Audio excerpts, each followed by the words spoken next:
12월 셋째 주 정례 브리핑 시작하겠습니다. 먼저 국회 주요 의사 일정입니다. 아시다시피 지난 9일 집회 공고에 따라 오늘 12월 13일부터 제392회 국회 임시회가 시작됩니다.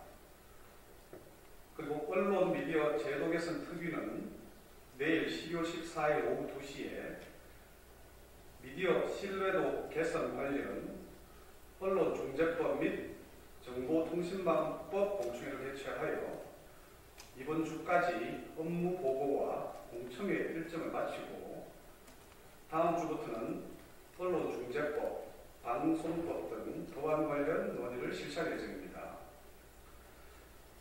그리고 정치개혁 특별위원회는 내일 12월 14일 제8회 지방선거의 선거구 획정 및 의원 정수 조정과 관련하여 중앙선거관리위원회의 업무보고를 받습니다.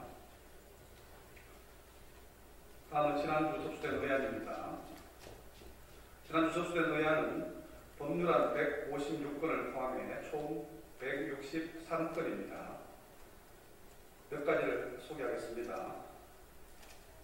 먼저 임차인의 계약갱신 청구권을 두텁게 보호하기 위한 주택임대차 보호법 개정안이 접수되었습니다.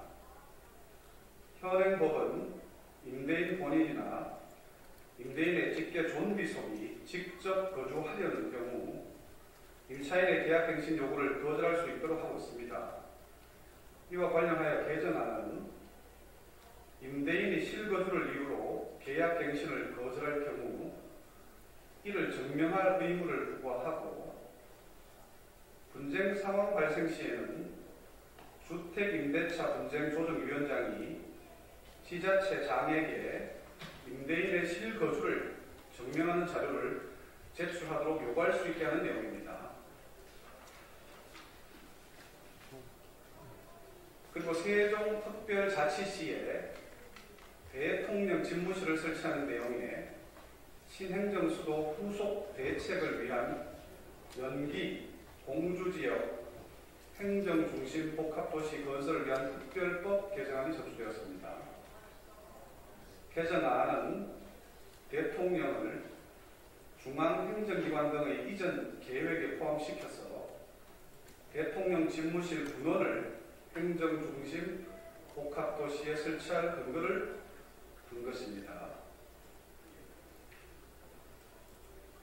그리고 공직선거 후보자가 일반 국민으로부터 자금을 모집하고 선거 후에 이자를 붙여 돌려주는 이른바 선거자금 크라우드 펀딩을 법제화하는 정치자금법 개정안이 접수되었습니다.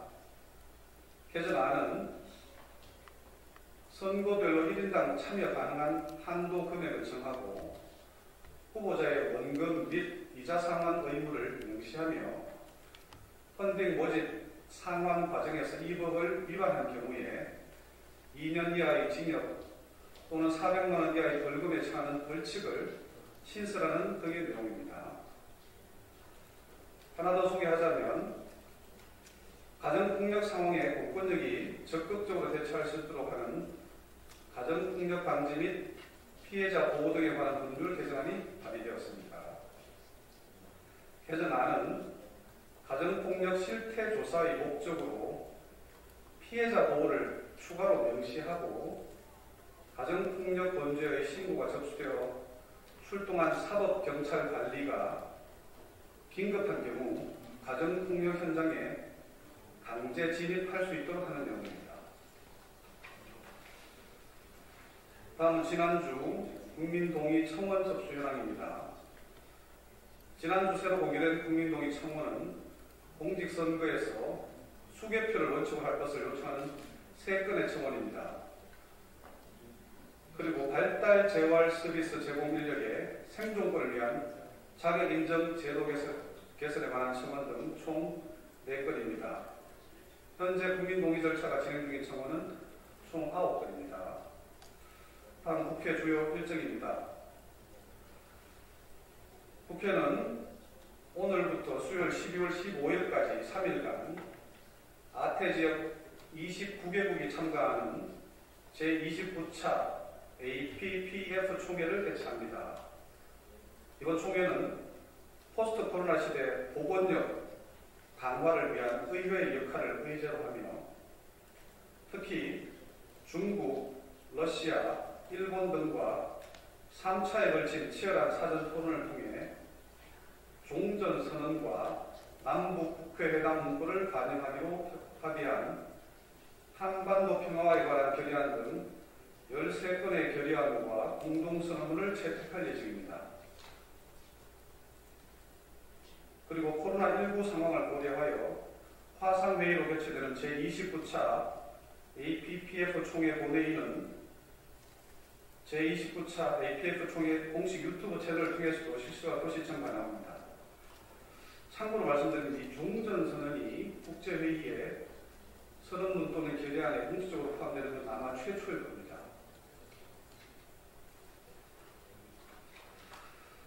다음, 부엉띵 후에 베트남 국회의장이 박병석 국회의장의 공식 초청으로 어제 12월 12일부터 수요일 12월 15일까지 대한민국을 방문 중에 있습니다. 부엉띵 후에 국회의장은 오늘 정오 국회의장 공관에서 초청 오찬 후 국회 접견실에서 박병석 국회의장과 회담을 가질 예정입니다. 그리고 화요일 12월 14일에는 다니엘 볼벤 신임 주한 스웨덴 대사가 박병석 국회의장을 예방합니다. 이어서 금요일 12월 17일에는 샤브카트 미르지 요제프 우즈베키스탄 대통령이 박병석 국회의장과 회담을 가질 예정입니다.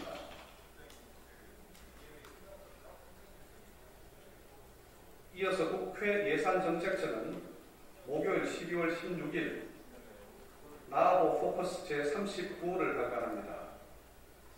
이번 호는 2022년도 예산의 재정 총량과 12대 분야별 총지출 및 주요 사업을 분석합니다. 이어서 국회 입법조사처는 오늘 12월 13일 건강보험료 부과체계 형평성 및 공정성 제고를 위한 개선 방향을 주제로 날스 현황 분석 제226호를 발간합니다. 보고서는 직장 가입자, 지역 가입자 간 형평성에 대한 문제 제기와 관련하여 내년 6월 시행 예정인 소득 중심 건강보험료 부과체계 2단계 개편안을 검토합니다. 이상 브리핑 마칩니다. 감사합니다.